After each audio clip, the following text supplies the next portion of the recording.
Hello students, how are you? Hope you all are good and healthy. Now today we are going to study preparation of alcohols. So in the preparation of alcohols, we will study the following preparation methods from alkene. So today first topic is preparation of alcohol. Alcohol is very important because many products are formed from the alcohol. Now the first one is from alkene. We will see how alcohol is prepared from alkene. So first one is from alkene, and in this first one is oxymercuration demercuration reaction. Oxymercuration and demercuration reaction.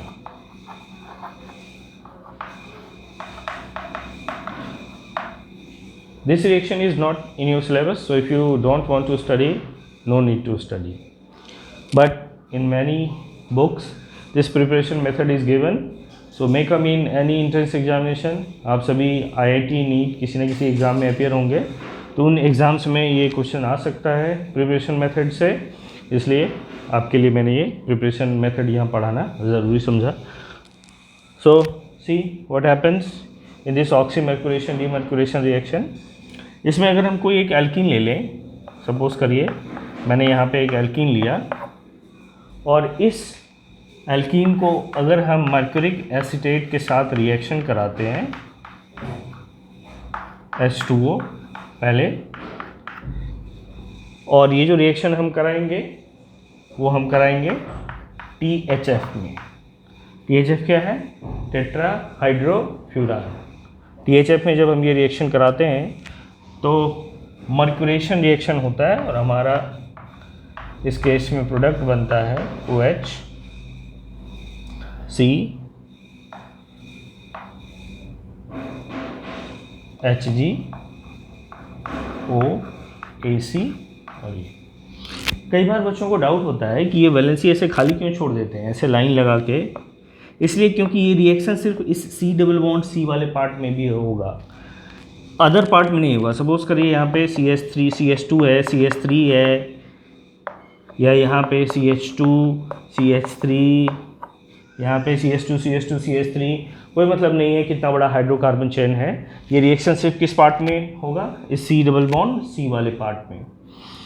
इसीलिए चूँकि जो भी chemical change हो रहा है वो C double bond C वाले part में हो रहा है, इसलिए बाकी चीज़ों को लिखना रेलिवेंट नहीं है, इसलिए इसे हम क्या करते हैं, नहीं लिखते हैं. सिर्फ इसके दो अनऑक्युपाइड वैलेंसी को शो किया जाता है. इसका मतलब नहीं है कि ये सिर्फ इथीन के लिए रिएक्शन है. 2 कार्बन मीन्स इथीन के लिए रिएक्शन है. ये रिएक्शन किसी भी ऐसे हाइड्रोकार्बन के लिए जिसके अंदर C double bond C present है. So when we treat this alkene with mercuric acetate water in THF, mercuration takes place. इस पूरे ऑक्सीमर्क्यूरेशन डीमर्क्यूरेशन नाम से भी आप समझ सकते हैं ये 2 स्टेप है. पहला होगा ऑक्सीमर्क्यूरेशन, उसके बाद होगा डीमर्क्यूरेशन रिएक्शन. पहले ऑक्सीमर्क्यूरेशन रिएक्शन और उसके बाद डीमर्क्यूरेशन रिएक्शन. ऑक्सीमर्क्यूरेशन रिएक्शन में क्या हो रहा है, यहाँ पे मर्क्यूरी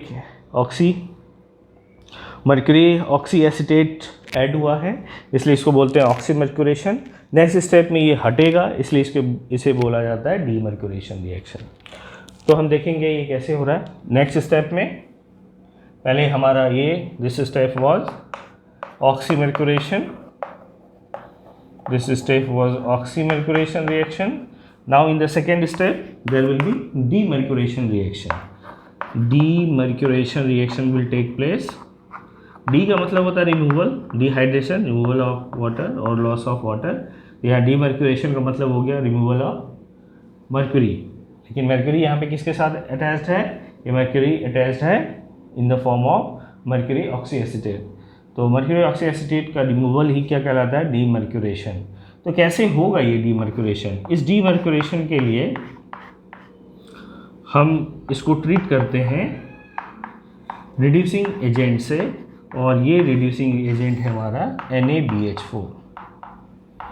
जब हम इसे NaBH4 के साथ ट्रीट करते हैं तो रिडक्शन होता है, और रिडक्शन के रिजल्ट में हमें मिलता है OH ये जो lithium hydride, lithium aluminium hydride, sodium borohydride, ये सारे जो रिएजेंट्स हैं, ये reagents H negative ion, hydride ion donate करते हैं। यहाँ पे हाइड्राइड आयन इस Hg को रिमूव करेगा और रिजल्ट में हमें मिलेगा अल्कोहल। इस रिएक्शन की जो इम्पोर्टेंट बात है वो है ये मार्कोनिकॉव रिजियो सिलेक्टिविटी को फॉलो करता है। मार्कोनिकॉव रिजियो सिलेक्टिविटी क्या है? अगर हम यहाँ पे ऐसे इस मॉलिक्यूल को देखें तो ये मॉलिक्यूल सिमेट्रिकल एल्कीन जैसा दिखता है। सिमेट्रिकल का मतलब क्या होता है कि अगर हम यहाँ से इसको कट करें, ये वाले पार्ट से ये कट करें, तो अभी देखने में ऐसा लग रहा है कि ये दोनों इक्वल पार्ट में डिवाइड हो जाएगा, क्योंकि हम ये एज्यूम करके चल रहे हैं कि ये हमारा क्या है, इथीन है। लेकिन सपोज़ करिए यहाँ पे अगर CH3 हमने अटैच कर दिया और यहाँ पे CH2 CH3, अब ये सिमेट्रिकल एल्कीन नहीं है, अब ये क्या बन जाएगा, अनसिमेट्रिकल एल्कीन।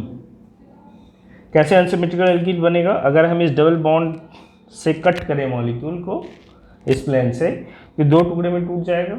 एक टुकड़ा मिलेगा हमें CH2 और दूसरा टुकड़ा हमें मिलेगा CH3 C CH2 CH3। तो इधर वाले टुकड़े में कितने कार्बन है? एक, और इधर वाले टुकड़े में 1 2 3 4, बराबर डिवीजन नहीं हुआ। ये जो डिस्ट्रीब्यूशन था कार्बन का उस डबल बॉन्ड के क्रॉस में इक्वल नहीं हुआ। इसका मतलब है ये क्या है, हमारा अनसिमेट्रिकल एल्कीन है। तो अनसिमेट्रिकल एल्कीन के केस में ये मार्कोनिकॉव रिजियो सिलेक्टिविटी को फॉलो करता है। तो क्वेश्चन होता है क्या सिमेट्रिकल एल्कीन में ये मार्कोनिकॉव रिजियो सिलेक्टिविटी को फॉलो नहीं करेगा? मार्कोनिकॉव रिजियो सिलेक्टिविटी का मतलब है मार्कोनिकॉव एडिशन। हम लोगों ने पहले पढ़ा है मार्कोनिकॉव एडिशन रिएक्शन, तो यहाँ पे मार्कोनिकॉव एडिशन होगा। और मैं जो टर्म रिजियो सिलेक्टिविटी ऐड कर रहा हूँ इसका मतलब है कि वहाँ पे स्टीरियोकेमिस्ट्री इन्वॉल्व है, और स्टीरियोकेमिस्ट्री इन्वॉल्व होने का मतलब है वो इस चीज़ को भी डिसाइड करेगा कि जो आने वाला H है, ये जो OH है, वो अबव द प्लेन होगा, बिलो द प्लेन होगा, क्योंकि ये कार्बन हम देख सकते हैं sp3 हाइब्रिडाइज्ड है, और sp3 हाइब्रिडाइज्ड कार्बन टेट्राहेड्रल होता है। और मैंने पहले मॉलिक्यूलर स्ट्रक्चर से, अगर आप कायरल कार्बन वाले वीडियो में जाएंगे, वहाँ मॉलिक्यूलर स्ट्रक्चर से हमने दिखाया था स्ट्रक्चर कि टेट्राहेड्रल में अगर हाइड्रोजन आपकी तरफ है तो इसे हम क्या बोलते हैं, एबव द प्लेन, इसको सॉलिड लाइन से, और अवे है तो इसे स्लैश लाइन से रिप्रेजेंट करते हैं। तो दोनों ही केसेस में हम देखेंगे कि कहाँ जा रहा है ये हाइड्रोजन। अगर ये OH ग्रुप है तो ये OH ग्रुप कहाँ पे ऐड हो रहा है, अप द प्लेन और अवे फ्रॉम द प्लेन। तो चूंकि ये कार्बन sp3 हाइब्रिडाइज्ड है, टेट्राहेड्रल है, तो इसमें जो भी ग्रुप अटैच्ड होगा वो इन 4 पोजीशंस में से किसी एक पोजीशंस पे अटैच्ड होगा। मैं आपको टेट्राहेड्रल स्ट्रक्चर दिखाता हूँ, उससे ज़्यादा क्लियर हो जाएगा। ये हमारे पास मॉडल है। अगर इस मॉडल को अगर हम देखें तो ये सपोज करिए ये सारे जो वाइट कलर की बॉल आपको दिख रहे हैं ये ग्रुप्स हैं, और ये ब्लैक कलर का जो एटम है ये कार्बन है।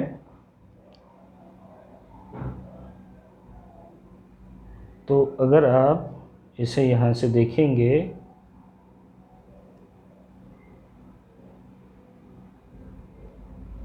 अगर हम देखें ये हुआ हमारा, वेट 1 सेकेंड, ये है टेट्राहेड्रल स्ट्रक्चर। आप देख सकते हैं यहाँ पे 2V 1V intersecting another V in opposite direction, ये हमारा टेट्राहेड्रल स्ट्रक्चर है। और अगर हम इस टेट्राहेड्रल स्ट्रक्चर को देखें तो ऑब्वियसली ये हाइड्रोजन आपकी तरफ है और ये हाइड्रोजन आपसे दूर है। It is towards you, this hydrogen is pointing towards you and this hydrogen is pointing away from you. So tetrahedral structure जहाँ पर भी कार्बन का डेवलप हो रहा है वहाँ ऐसे ही स्ट्रक्चर डेवलप होगा। इसमें एक OH ग्रुप है। रेशियो सिलेक्टिविटी का मतलब होता है कि ये OH ग्रुप कहाँ पे होगा, अबव द प्लेन यानी पॉइंटिंग टुवर्ड्स यू और पॉइंटिंग अवे फ्रॉम यू। इस चीज़ को भी जब हम इसे अपने मैकेनिज़्म में दिखाते हैं, अपने एक्सप्लेनेशन में दिखाते हैं, तो इसको कहते हैं रेशियो सिलेक्टिविटी। तो मार्कोनिकॉव रेशियो सिलेक्टिविटी को ये फॉलो करता है। कैसे मार्कोनिकॉव रेशियो सिलेक्टिविटी को फॉलो करता है वो हम लोग देखेंगे। तो सबसे पहले जब हम ऑक्सीमर्क्यूरेशन रिएक्शन हो गया यहाँ पे, उसके बाद हम इसे ट्रीट करते हैं NaBH4 से। ये एक रिड्यूसिंग रिएजेंट है और ये रिड्यूसिंग रिएजेंट क्या करेगा, इस मर्क्यूरी ऑक्सी एसीटेट को हटाकर यहाँ पे हाइड्रोजन को ऐड करेगा और फाइनली हमें अल्कोहल मिलेगा।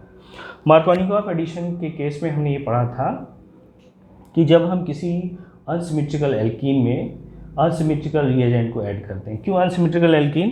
कि अगर हमारा एल्कीन सिमेट्रिकल है, जैसे अगर हम यहाँ पे देख लें, सपोज करिए इथीन है, ये सिमेट्रिकल है, इसे हम कट करेंगे तो हमें इधर भी एक हिस्सा जो मिलेगा, इस डबल बॉन्ड के क्रॉस अगर हम इसे कट कर रहे हैं तो हमें 2 पार्ट मिलेगा, एक पार्ट इधर का और एक पार्ट इधर का। तो इसे हम क्या बोलेंगे? Symmetrical alkene. अब इसमें अगर हम ऑक्सीमर्क्यूरेशन रिएक्शन कर रहे हैं तो चाहे पॉजिटिव पार्ट इसमें ऐड हो या इसमें ऐड हो, हमें एक ही कंपाउंड मिलेगा। सपोज करिए हम इसमें HCl को ऐड कर रहे हैं, तो H अगर यहाँ पे ऐड हुआ और Cl यहाँ पे ऐड हुआ, मैं कार्बन को नंबर दे दूँगा जिससे समझने में आसानी होगी। अगर मैं H को यहाँ पे ऐड कर रहा हूँ और Cl को यहाँ पे, ये क्या हुआ? क्लोरोइथेन। और साथ ही अगर मैंने H को यहाँ पे ऐड किया और Cl को यहाँ, फिर भी ये क्या रहेगा? क्लोरोइथेन। तो सिमेट्रिकल एल्कीन के केस में हम चाहे किधर भी पॉजिटिव पार्ट किधर भी नेगेटिव पार्ट को ऐड करें, उससे मॉलिक्यूल के स्ट्रक्चर्स पे कोई इफेक्ट नहीं पड़ता है। इस वजह से सिमेट्रिकल एल्कीन के केस में मार्कोनिकॉफ एडिशन को एक्सप्लेन करना कोई रेलिवेंट नहीं रहे, कोई रेलिवेंस नहीं है इस चीज़ का कि यहाँ पे मार्कोनिकॉफ एडिशन हो रहा है या नहीं हो रहा है, क्योंकि हम जब भी रिएजेंट ऐड करेंगे हमें एक ही टाइप का प्रोडक्ट मिलेगा, कोई भी मेजर या माइनर प्रोडक्ट नहीं मिलेगा। तो इसलिए हम यहाँ पे इसका रिएक्शन, लेकिन अगर ये अनसिमेट्रिकल एल्कीन है, जैसे यहाँ पे अगर चेन है, डिवाइड करने पे हमें 2 इक्वल पार्ट्स नहीं मिल रहा है, उस केस में ये किस चीज़ को फॉलो करता है? मार्कोनिकॉफ एडिशन को। Means positive part of the reagent will go to those carbon which has more number of hydrogens and negative part will go to those carbon which has less number of hydrogens in double bonded carbon. Remember, carbon must be double bonded. Only that part will be involved where double bond is present. तो ये Markovnikov रेडियोसेलेक्टिविटी को follow करता है। तो this was oxymercuration and demercuration reaction. अब इसके mechanism को हम लोग देखते हैं कि इस रिएक्शन का मैकेनिज्म कैसा है।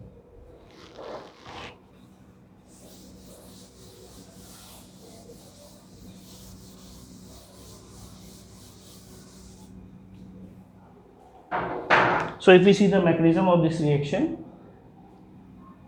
इस रिएक्शन के अगर मैकेनिज्म को हम देखें तो सबसे पहले हमने कोई एक एल्कीन ले लिया। सपोज हमने लिया है CH3CH डबल बॉन्ड CH2। कौन सा एल्कीन है ये हमारा? अगर हम इसको नाम दें, इसका नाम हो जाएगा प्रोपीन।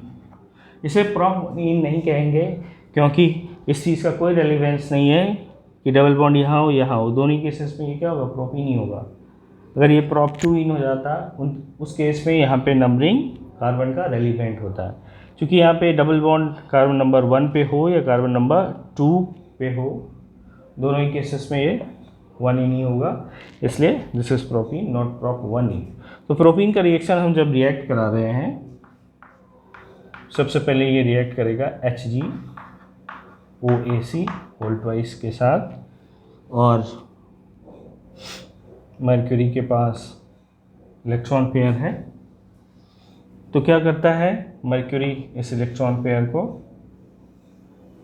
मर्क्यूरी यहाँ से इस इलेक्ट्रॉन पेयर को एक्सेप्ट करेगा, और एक्सेप्ट करने के बाद यहाँ पे फॉर्म होता है CH3CH CH2 HgOAc। OAc किसे कहते हैं? OAc अगर हम देखें CH3C डबल बॉन्ड O, ये पूरा पार्ट हमारा कहलाता है एसीटेट आयन, और ये जो पूरा पार्ट है CH3CO ये कहलाता है एसिटाइल ग्रुप। तो एसिटाइल ग्रुप, तो इस एसिटाइल ग्रुप से ही ये एब्रिविएशन लिया गया है AC। तो जहाँ पे भी ये वर्ड AC है, इसका मतलब है यहाँ पे CH3C double bond O part है। एसीटेट आयन अगर हम लें तो एसीटेट आयन में ये CH3C डबल बॉन्ड O है, इस वजह से यहाँ पे इसके लिए, इस पूरे पार्ट के लिए AC और ये O को एज इट इज़ लिख के ACO लिखा जा रहा है। तो ACO से कंफ्यूज नहीं होना है, ACO is acetate ion. Now if we are treating so we have seen. So this pi electron, अगर हम इस पाई इलेक्ट्रॉन को देखें तो ये पाई इलेक्ट्रॉन कहाँ गया है, मरकरी के पास। इस पर ओबियसली क्या डेवलप होगा, पॉजिटिव चार्ज, और मरकरी के पास इलेक्ट्रॉन पेयर प्रेजेंट है, और ये इलेक्ट्रॉन पेयर किसे ये डोनेट कर देगा, इस कार्बन एटम को। इस डोनेशन के वजह से यहाँ पे बॉन्ड फॉर्मेशन होगा, bond formation CH3 CH CH2 Hg NOAC, और इस पे क्या डेवलप होगा, पॉजिटिव चार्ज। अब इसका रिएक्शन जब H2O से होता है, जब H2O इसके कांटेक्ट में आएगा, यानी हम किससे रिएक्शन कर रहे हैं, वाटर से, तो वाटर में ऑक्सीजन के ऊपर लॉन पेयर ऑफ इलेक्ट्रॉन है, जहाँ पे भी इसे न्यूक्लियोफिलिक सेंटर मिलेगा वहाँ पे ये ऑक्सीजन अपने इलेक्ट्रॉन को डोनेट करने के लिए जाएगा। तो अब बॉन्ड डिसोसिएशन होने के लिए दो कंडीशन बनता है। पहला कंडीशन होता है कि ये वाला बॉन्ड टूट जाए।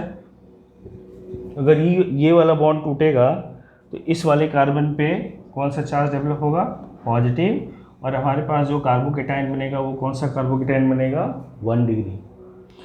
अगर ये डिसोसिएशन इस वाले बॉन्ड का होता है, यहाँ पे डिसोसिएशन, इस केस में जो कार्बोकेटाइन बनेगा वो कार्बोकेटाइन कौन सा कार्बोकेटाइन बनेगा, 2 डिग्री। और हमें पता है बच्चों कि 1 डिग्री और 2 डिग्री में ज़्यादा स्टेबल कार्बोकेटाइन कौन सा होता है, ओबियसली 2 डिग्री कार्बोकेटाइन ज़्यादा स्टेबल है।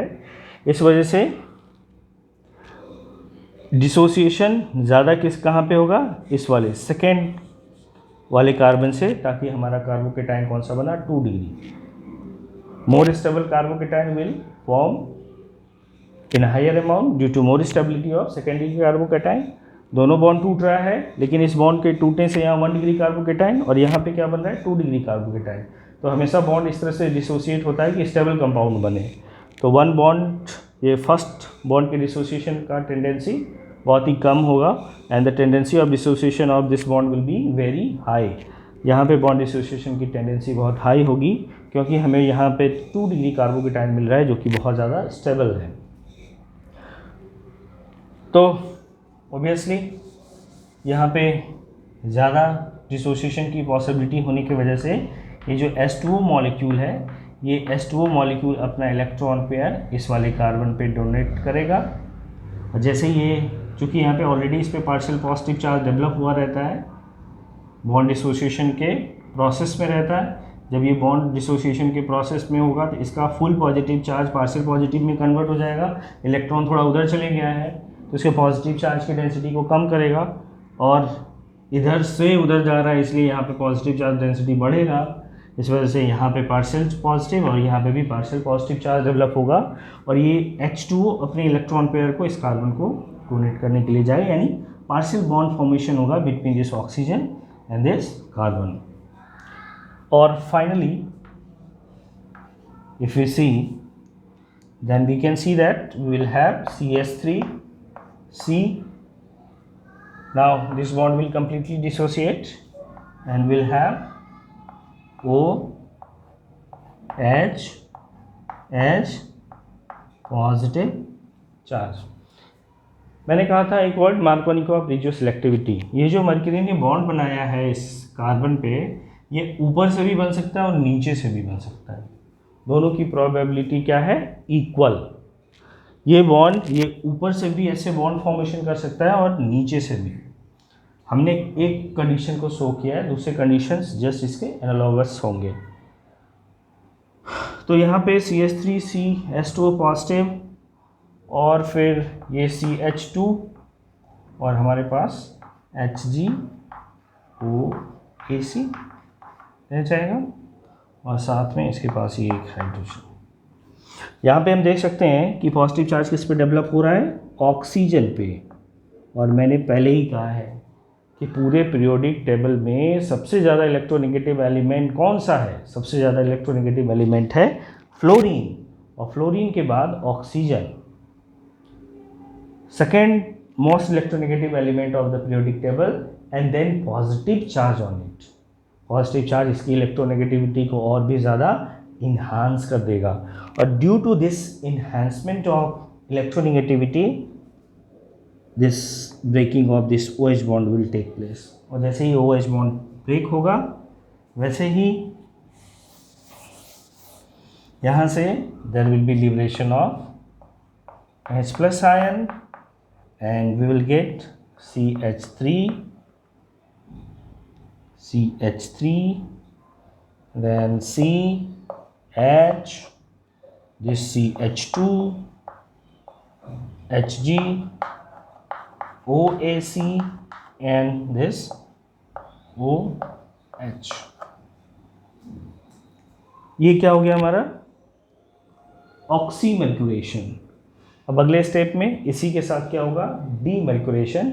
जो हमारे पास ये बन गया है इसको हमने रिएक्शन से आइसोलेट कर लिया। ऐसा नहीं है कि दोनों रिएक्शन एक साथ चलेगा, सबसे पहले ये बना, ये बनने के बाद फिर इसको हम रिड्यूस करेंगे अपने रिड्यूसिंग एजेंट के साथ। और यहाँ पे हम कौन सा रिड्यूसिंग एजेंट यूज़ कर रहे हैं, NaBH4, सोडियम बोरोहाइड्राइड। तो हम यहाँ से जब इस रिएजेंट को ट्रीट करते हैं NaBH4 के साथ, when we treat this with NaBH4, then reduction takes place, and as a result of reduction we'll have H, OH and CH2, और ये H- रिडक्शन करता है इसका, और यहाँ पे भी ये H- ऐड होता है, इसलिए मैं इस H- को रेड कलर से इंडिकेट कर रहा हूँ। ये H हमें कहाँ से मिल रहा है, ये H हमें मिल रहा है NaBH4 से, साथ में हमें मिलेगा एसीटेट आयन।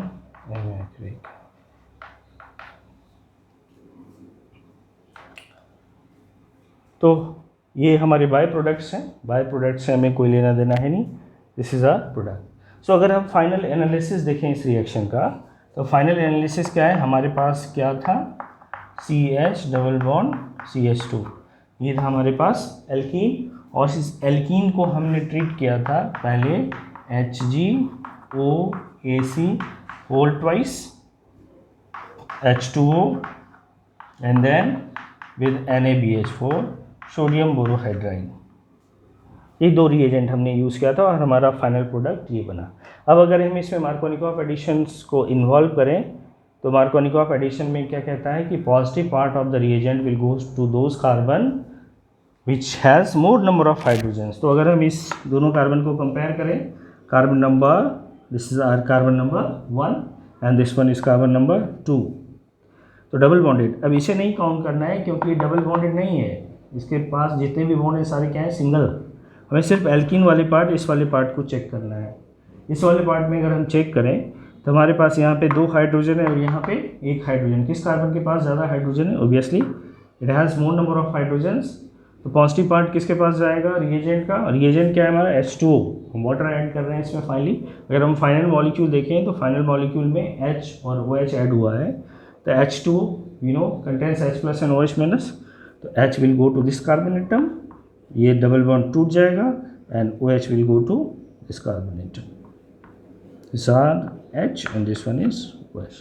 ये मार्कोनिकॉफ एडिशन को फॉलो कर रहा है। अब उसमें एक और मैंने टर्म यूज़ किया था कि ये मार्कोनिकॉफ रिजियो सेलेक्टिविटी को फॉलो करता है। ये रिजियो सेलेक्टिविटी वर्ड आया है, उसका देखें क्या रेलिवेंस है यहाँ पे। उस वर्ड का रेलिवेंस ये है कि अगर हम इस कार्बन एटम को यहाँ पे, इस स्ट्रक्चर को, इस प्रोडक्ट को हम फिर से बना रहे हैं और हम इस कार्बन के टेट्राहेड्रल स्ट्रक्चर पे ज़रा फोकस करें, ये H है। अगर मैंने बताया था कि जो मर्क्यूरी एसीटेट आयन है वो एबव द प्लेन अगर ऐड हो रहा है तो ये OH कहाँ से अटैक करेगा, नीचे से, क्योंकि ऊपर वाला तो ब्लॉक हो गया, अप्रोच कर ही नहीं पाएगा H2O न्यूक्लियोफिलिक सब्स्टिट्यूशन करना है H2O को। H2O में ऑक्सीजन जाके अपने इलेक्ट्रॉन को पॉजिटिवली चार्ज कार्बन को डोनेट करेगा, तो डोनेट तभी कर पाएगा ना जब डोनेट करने के लिए अवेलेबल स्पेस होगा। तो ऊपर से तो ब्लॉक कर रखा है मर्क्यूरी एसीटेट ने, यहाँ से हम तुम्हें जाने नहीं देंगे, तो H2O कहाँ से जाएगा, नीचे से, खाली जगह नीचे से जाएगा। नीचे से जाएगा तो H2O जब H+ लिबरेट करता है तो ही OH ग्रुप मॉलिक्यूल में ऐड होता है, तो ओबियसली OH भी कहाँ पे प्रेजेंट होगा, नीचे। तो नीचे अगर ये प्रेजेंट है, नीचे का मतलब है कि दो ही केसेस होगा, या अवे फ्रॉम द ऑब्जर्वर और टुवर्ड्स द ऑब्जर्वर। अगर टुवर्ड्स द ऑब्जर्वर है उस केस में सॉलिड लाइन, अगर अवे फ्रॉम द ऑब्जर्वर है तो ये क्या हो जाएगा, OH, CH2H। एक प्रोडक्ट ये बन सकता है और दूसरा प्रोडक्ट बन सकता है, दोनों ही कंडीशन है। मर्क्यूरी एसीटेट अप साइड से भी अटैच हो सकता है और डाउन साइड से भी, दोनों की प्रोबेबिलिटी इक्वल है। तो यहाँ पे अबव द प्लेन भी और डाउन द प्लेन भी, दोनों ही का ये दोनों ही 50-50% बनेंगे। यहाँ पे हम देख सकते हैं OH ही है, लेकिन एक है टुवर्ड्स द ऑब्जर्वर और दूसरा कंडीशन क्या हुआ है, अवे फ्रॉम द ऑब्जर्वर। ये किस पे डिपेंड कर रहा है कि मर्क्यूरी एसीटेट कहाँ से ऐड हो रहा है।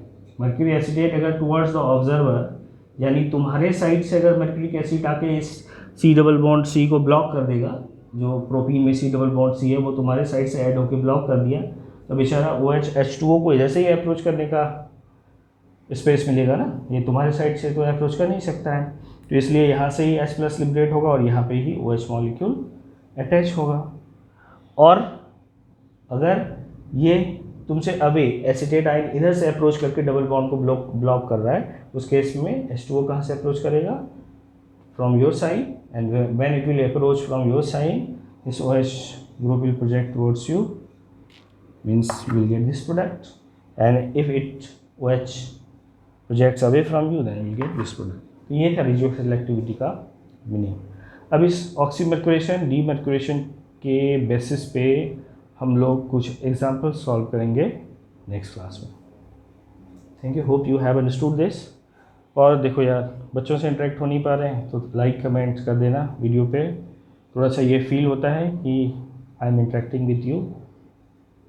So and if you have any doubt, any confusion, you may write in comment box. I will clarify that in the next video. Thank you.